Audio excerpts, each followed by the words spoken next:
रहती है, खाते पीते घूमते फिरते घर में कॉलेज में। रील्स बनाने के कारण प्रज्ञा पूरे कॉलेज में हाईलाइटेड है। जहां उसकी रील्स सभी को पसंद आते हैं, वहीं मनीषा चिंता में डूबी रहती है।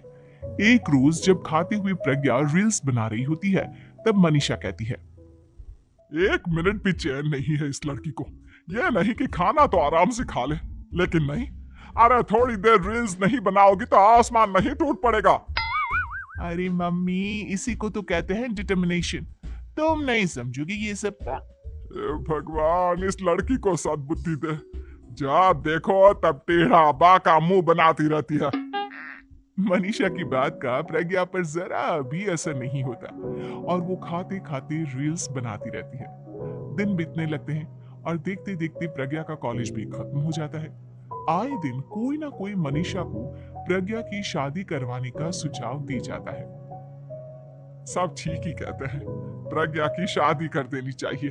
अपने घर के कामकाज में व्यस्त हो जाएगी तो खुद ही ये रील्स और नाच गाना बंद हो जाएगा। मनीषा और प्रेम प्रज्ञा के लिए एक अच्छा लड़का ढूंढने लगते हैं और तभी विकी का रिश्ता प्रज्ञा के लिए आता है, जिसने प्रज्ञा को उसकी रील्स देखकर पसंद कर लिया था। अगले दिन विकी अपने माता पिता के साथ प्रज्ञा के घर पहुंच जाता है और प्रज्ञा साड़ी पहने हाथों में चाय की ट्रे लिए उनके सामने आती है। जब विकी को पसंद है तो हमें भी बहू पसंद है। बहन जी, आप बारात की तैयारी कीजिए। एक बार लड़का लड़की अकेले में बात कर ले तो अच्छा रहेगा। हाँ हाँ, क्यों नहीं। मनीषा विकी को प्रज्ञा के कमरे में भेजती है, जहां प्रज्ञा पहले से ही रील्स बना रही होती है। तभी विकी कहता है, आ गए आपके साजन जी। हमारे साथ ये रील्स कंप्लीट करती तो और भी अच्छा रहता। अच्छा जी, अब आ ही गए हैं तो बना ही लेती हूँ आपके साथ। दोनों मिलकर रील्स बनाते हैं। जब वी मीट और तुरंत पोस्ट भी कर देते हैं। फिर विकी कहता है, जब आप साड़ी में चाय लेकर आए तब मुझे लगा कि कहीं मैं गलत घर में तो नहीं आ गया। अब सही है। दोनों की शादी पक्की हो जाती है और शादी के दिन भी प्रज्ञा रील्स बनाने से चूकती नहीं। यहाँ तक कि बारात के समय भी नाचते हुए रील्स बनाती है। सभी लोग प्रज्ञा की तारीफ की पुल बांध देते हैं और प्रज्ञा नाचती गाती अपने ससुराल चली जाती है। सब कुछ अच्छा चल रहा होता है। प्रज्ञा यहाँ भी दिन भर हर चीज की रील्स बनाती रहती है। लेकिन कुछ दिनों के बाद जब सुनीता कहती है, बहू, ये रील्स के साथ साथ कुछ काम भी कर लिया करो। वैसे तुझे और क्या क्या बनाना आता है? मम्मी जी, वैसे तो सब कहते हैं कि मैं सब कुछ अच्छा बनाती हूँ, लेकिन मुझे लगता है कि मैं मैगी अच्छा बना लेती हूँ। हाँ, कॉफी भी अच्छा बना लेती हूँ और मुंह तो सबसे अच्छा बना लेती हूँ। अच्छा अच्छा। सुनीता अपना माथा पकड़ लेती है और कहती है, बहू, कुछ खाना बनाना भी सीख लेती।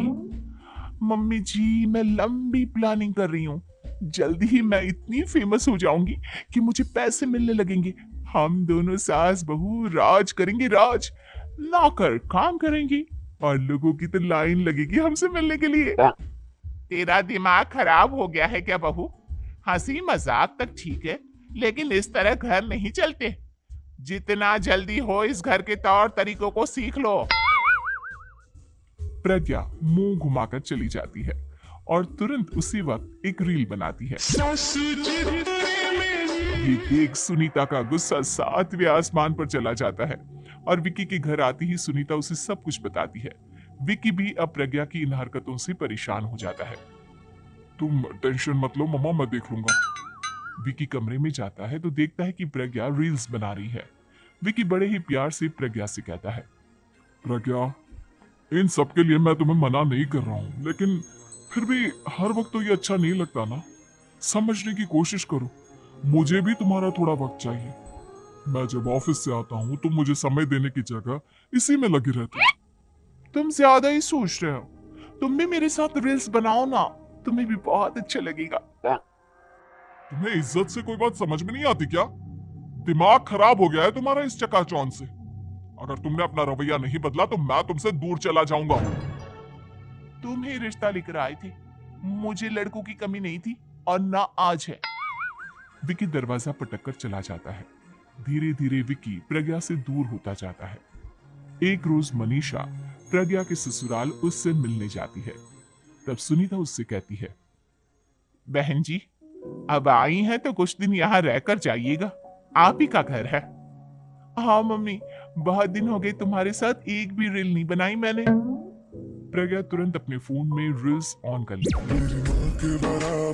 ये सब मुझसे नहीं होता। तेरा ये भूत अभी तक नहीं उतरा क्या? बहन जी आप कुछ कहती नहीं क्या इसे?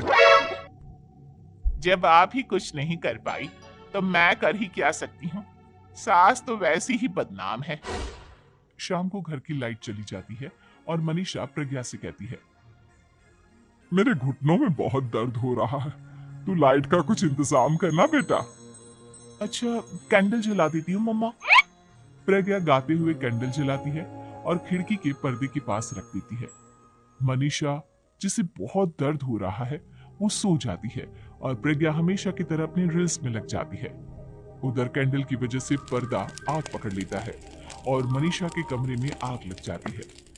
बचाओ, कोई है, बचाओ। सभी भागते हैं और विकी कमरे की आग बुझाने में लग जाता है, लेकिन तब तक मनीषा आधी जल चुकी थी। मनीषा की हालत देख प्रज्ञा रोने लगती है। विकी मनीषा को तुरंत हॉस्पिटल ले जाता है और उसे एडमिट कराता है। विकी प्रज्ञा से कहता है, देख लिया ना, तुम्हारे इस नाच गाने की वजह से आज तुम्हारी माँ की जान जाते जाते रह गई। अब पता नहीं तुम और क्या चाहती हो। उधर डॉक्टर कहते हैं, इनकी हालत बहुत नाजुक है, आधे से ज्यादा जल चुकी है। प्रज्ञा रोती हुई मंदिर में जाती है और भगवान के आगे जाकर कहती है, भगवान मेरी माँ को ठीक कर दो, मैं कसम खाती हूँ हाथ से ये रील्स बनाना छोड़ दूंगी, बस मुझे मेरी माँ वापस मिल जाए। 2 दिन बीत जाते हैं और मनीषा खतरे से बाहर आ जाती है। पेशेंट अब ठीक है, आप लोग उनसे मिल सकते हो। सब कोई मनीषा से मिलता है और प्रज्ञा सबके सामने अपना फोन तोड़ देती है। मुझे माफ कर दो मम्मा, मैंने तुम लोगों की बातों को नजरअंदाज किया। बेटा कोई भी चीज जरूरत से ज्यादा खराब है। मैंने तुम्हें रील्स बनाने से कभी मना नहीं किया, लेकिन हर वक्त एक ही चीज तो सही नहीं है। मैं समझ गई हूँ मम्मा, आई एम सॉरी। प्रज्ञा उस दिन से रील्स बनाना छोड़ देती है और पूरी तरह से अपने घर